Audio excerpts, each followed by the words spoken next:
안녕하세요.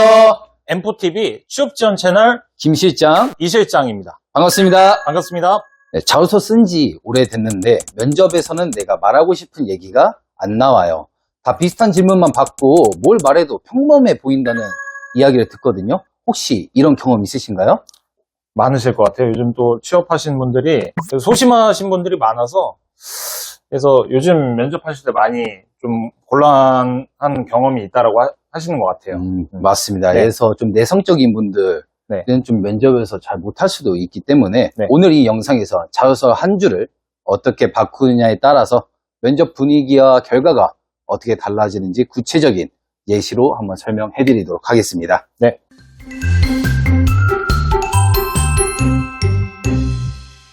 많은 분들이 자기소개서를 쓰면서 경험을 적는 게 핵심이다 라고 이렇게 생각을 하는데 맞을까요? 맞아요. 정말 중요해요.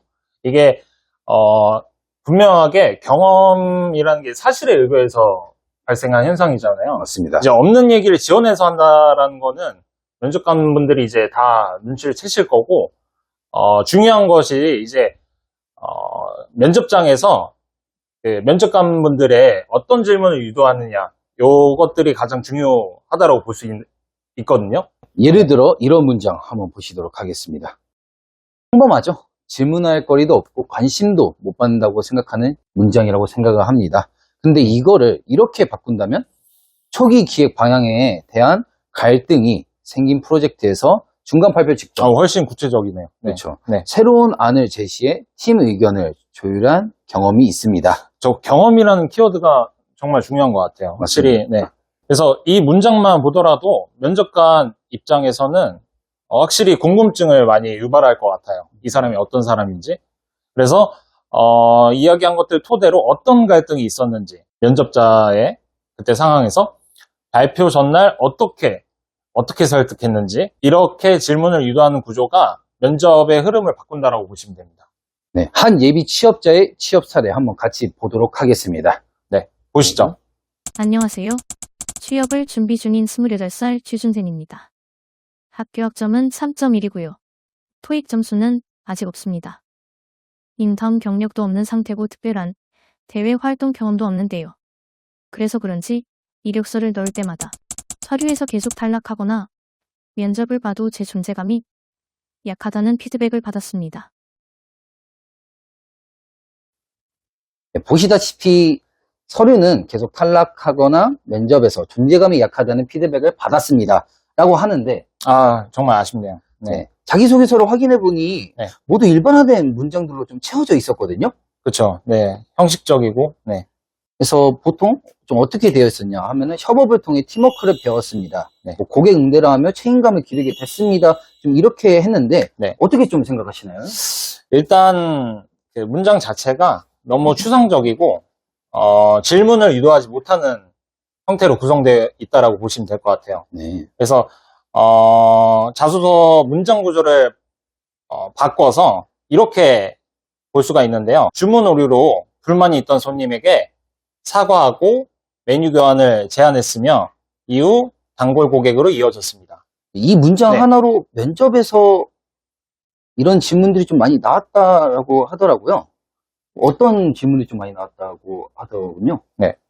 그 상황에서 어떤 대화를 나누는지, 그리고 그 결정은 본인이 한 건지, 그래서 그 뒤로 고객 응대 방식에 변화가 있었는지, 이런 질문들이 쏟아지고 본인이 준비한 대답을 편하게 끌 수 있었던 상황이 만들어진다라고 합니다. 자소서에서 중요한 건 무엇을 했는가가 아니라 그걸 통해 무엇을 보여주는가라고 저는 생각을 하거든요. 질문을 부를 수 있는 자소서의 구조 아주 간단하다라고 저한테 말씀을 해주셨는데 그렇죠. 어떻게 되어 있는 건가요? 큰 틀로 봤을 때 네 가지로 나눌 수가 있거든요. 첫 번째로 상황, 그리고 어떤 상황이 벌어졌을 때 그 상황에 대한 문제를 해결해야겠죠. 맞습니다.